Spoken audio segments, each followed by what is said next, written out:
So I bought my new MacBook Air M1 around 2 months ago, and irrespective of it being an Apple product, I was so excited to use the Mac OS because I've been using Windows all throughout my life. But इससे पहले कि मैं Mac OS के साथ comfortable होता, उस MacBook Air ने मेरे साथ धोखा कर दिया। एंड अगर आप इस चैनल पर रेगुलर कंटेंट कंज्यूम करते हैं तो आपको ऑलरेडी आइडिया होगा कि उस लैपटॉप के साथ क्या इशू आया था। By the way, this laptop is here with me now and I've been using it for around 15 days. So I'm gonna share my experience of using the MacBook Air M1 as a Windows user. मैंने 1 महीने तक MacBook Air को use किया, इसका Mac OS को use किया और क्या क्या चेंजेस मैंने फील किए और क्या क्या डिसएडवांटेज एडवांटेजेस मैंने फील किए, वो मैं आप लोगों के साथ शेयर करने वाला हूँ इस वीडियो में। So this is basically a 1 month review of the MacBook Air.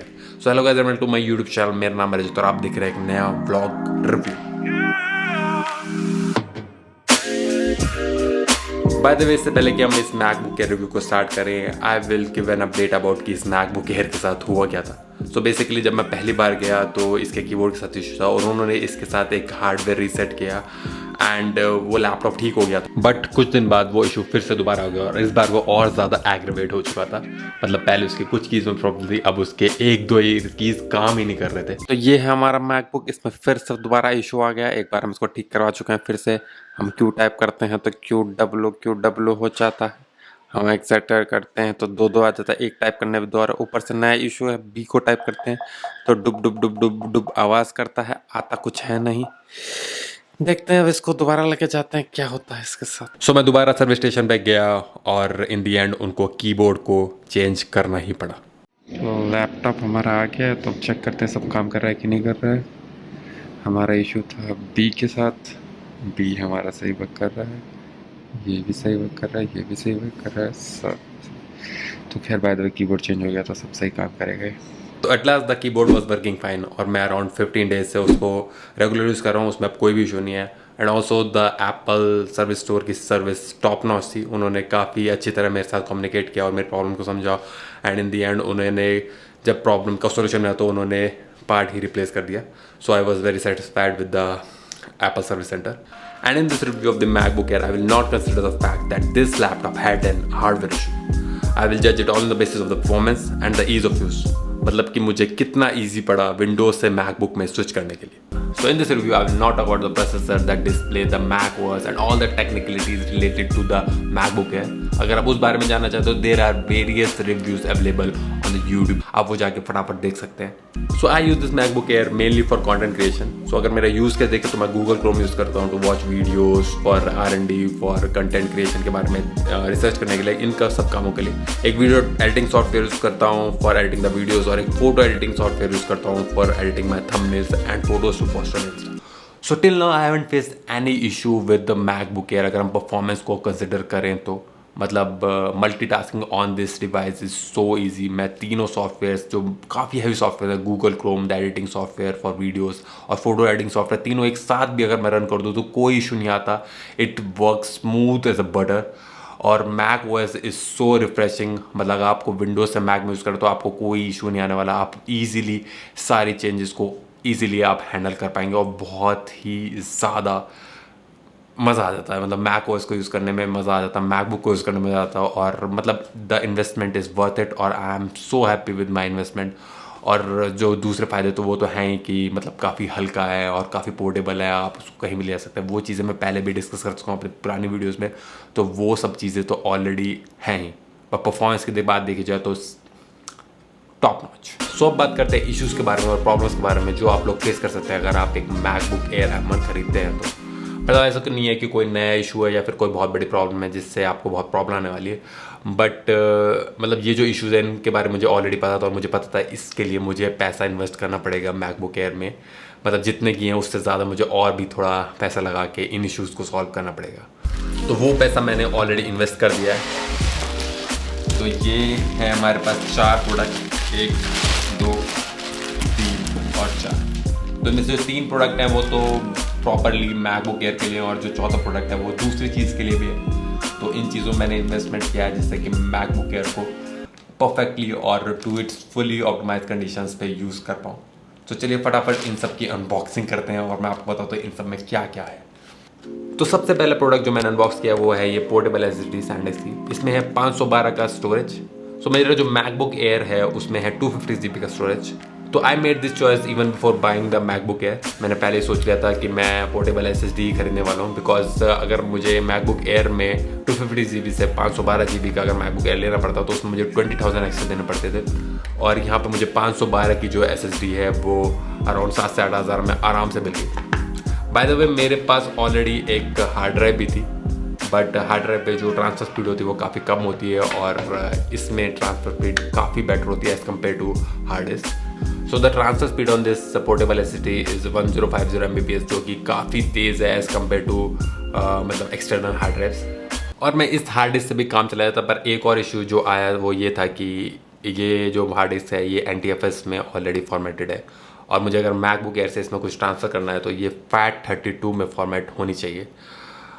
अब मैं इसको FAT32 में फॉर्मेट नहीं कर सकता क्योंकि इसमें ऑलरेडी काफ़ी ज़्यादा डेटा है, फिर मुझे ट्रांसफ़र करने का ये करना पड़ेगा। तो इससे अच्छा मैंने किया कि मैंने एक SSD खरीद ली, जो कि मुझे इवेंचुअली खरीदनी थी, तो मैंने ये पहले ही इन्वेस्टमेंट कर लिया। तो ये था हमारा पहला फटका। अब दूसरे फटके पे आते, तो ये रहा दूसरा फटका। ये ऑलरेडी मैंने खोल दिया। तो इतनी बड़ी पैकिंग अमेज़न ने दी है सिर्फ इतनी सी चीज़ के लिए। So this is a USB-C hub. तुम्हारा जो मैकबुक एयर है उसमें सिर्फ 2 USB-C के स्लॉट्स होते हैं, और अगर आपको उसमें पेन ड्राइव लगानी है, आपको कार्ड रीडर लगाना है, तो उसके लिए आपको एक USB-C हब खरीदना पड़ेगा, जब ये आप वो सब यूज़ कर पाएंगे।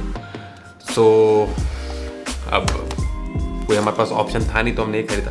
बाय द वे इससे पहले मैंने एक छोटा सा जुगाड़ खरीद लिया था। This is a USB Type-C to A, जिससे कि मैं इससे पहले लेने से पहले इसको यूज़ कर रहा था ट्रांसफ़र करने के लिए। ये छोटा सा है काफ़ी, और USB-C लग जाता है और आराम से मैं पेन ड्राइव इसमें लगा लेता हूँ। बट अगर कार्ड रीडर या वो सब लगाना है तो उसके लिए मैंने सोचा कि ख़रीद लेते हैं, तो फिर मैंने ख़रीद लिया। तो ये रहा हमारा USB-C हब। और अगर आप मैकबुक एयर खरीदें तो ये तो आपको ख़रीदना ही पड़ेगा, जब ये आप काफ़ी चीज़ें एक साथ यूज़ कर पाएंगे। मतलब इसके साथ आप सिर्फ एक ही चीज़ लगा सकते हैं, पर अगर मुझे एक्सटर्नल माउस यूज़ करना है या फिर साथ में पेन ड्राइव लगाने, तो उन सब चीज़ों के लिए मुझे ये ख़रीदना ही पड़ेगा, और मैंने ये ख़रीद लिया।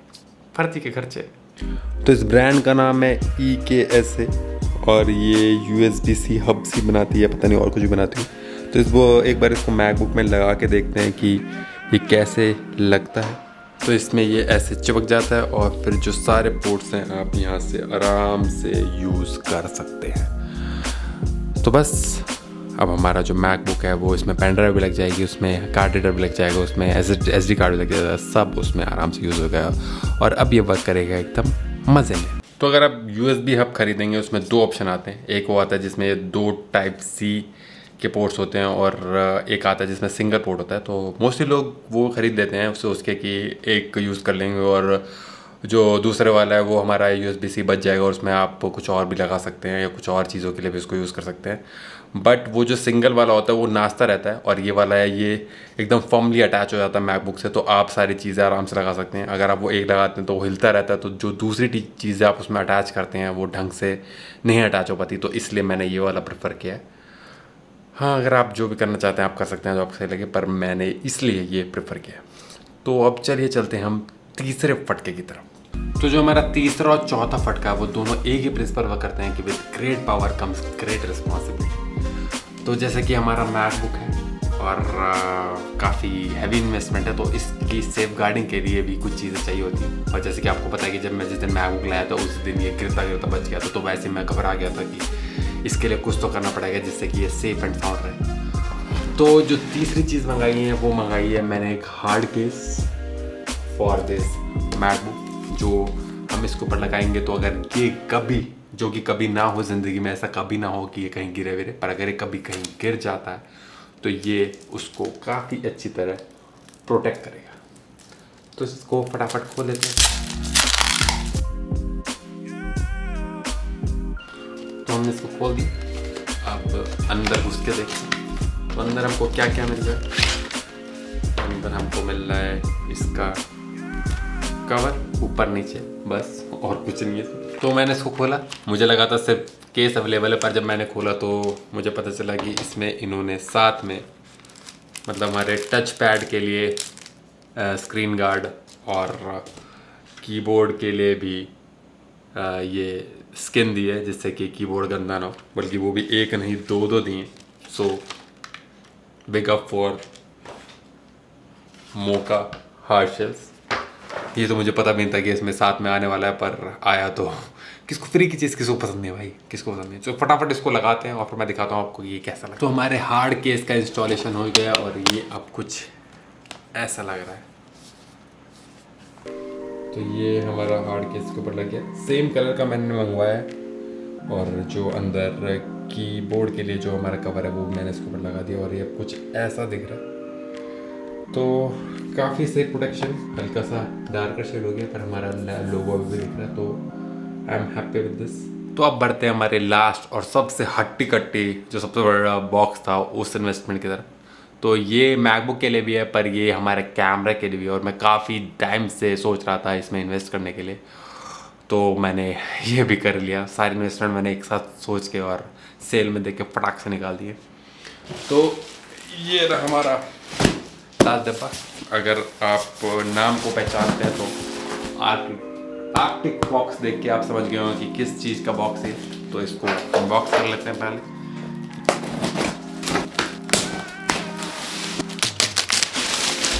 तो ये जो बैग है ये आर्टिक बॉक्स का। तो मैंने काफ़ी रिसर्च किया और काफ़ी कैमरा बैग्स के रिव्यूज़ देखे, काफ़ी ढूंढा कि कोई मुझे अच्छा कैमरा मिल जाए। तो मुझे आर्टिक फॉक्स का ये बैग पसंद आया था, पर वो 3600 का था। वो थोड़ा महंगा था और इससे थोड़ा बेटर था, बट जब तक ये मैंने देखा नहीं था। जब फिर जैसे ही मुझे मिला तो आई वॉज प्रीटी श्योर। ये अराउंड इसका रेट है 2200 के करीब, बट मतलब जो मेरी सारी रिक्वायरमेंट्स है वो इसमें आराम से पूरी हो रही है। तो इसमें काफ़ी जिपर्स हैं। लैपटॉप के लिए जो स्लॉट है वो पीछे की तरफ एक जिप है उसमें, और ऊपर आप अगर कुछ सामान छोटा मोटा रखना चाहें तो यहाँ पे रख सकते हैं। कैमरा के लिए कंपार्टमेंट है, यहाँ पे हम कैमरा के लेंसेज और कैमरा आराम से लगा सकते हैं और जो हमारे कैमराज हैं वो काफ़ी सेफ रहेंगे। तो पीछे ये हमें इन्होंने दिया हुआ है, इसमें सब कुछ लिखा हुआ है कि कौन कौन सी रिक्वायरमेंट्स हमारी पूरी होते हैं। तो इसके अंदर एक रेन कोट है और अरे भाई फर्स्ट एड किट है, ट्रॉली स्लीव है जिससे आप ट्रॉली पे इसको आराम से लगा सकते हैं, और एक लिटर पाउच है जिसमें आप अपना कूड़ा नहीं डालेंगे तो सही रहेगा, और ये हमारा एक गैजेट ऑर्गेनाइजर है और हमारा लैपटॉप कंपार्टमेंट। तो ये सब चीज़ें इसमें अवेलेबल है और I think this is more than enough for a travel laptop camera bag.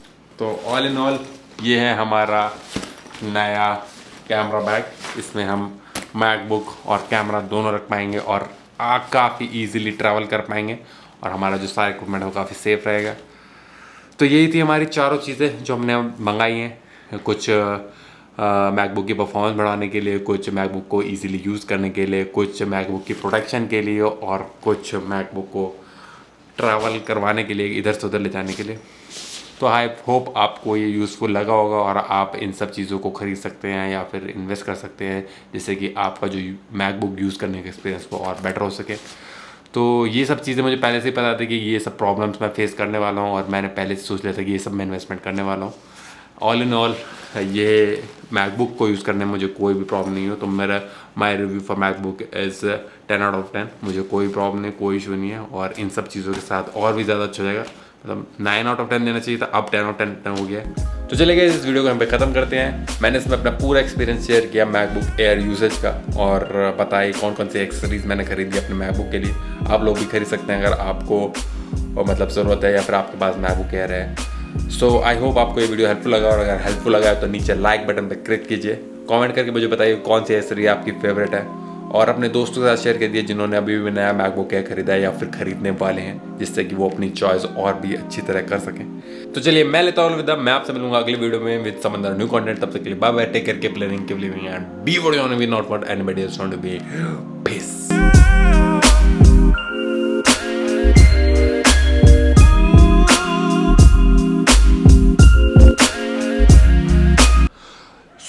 So in this review, I will not talk about the performance. In this review, I will not talk about the processor, the screen.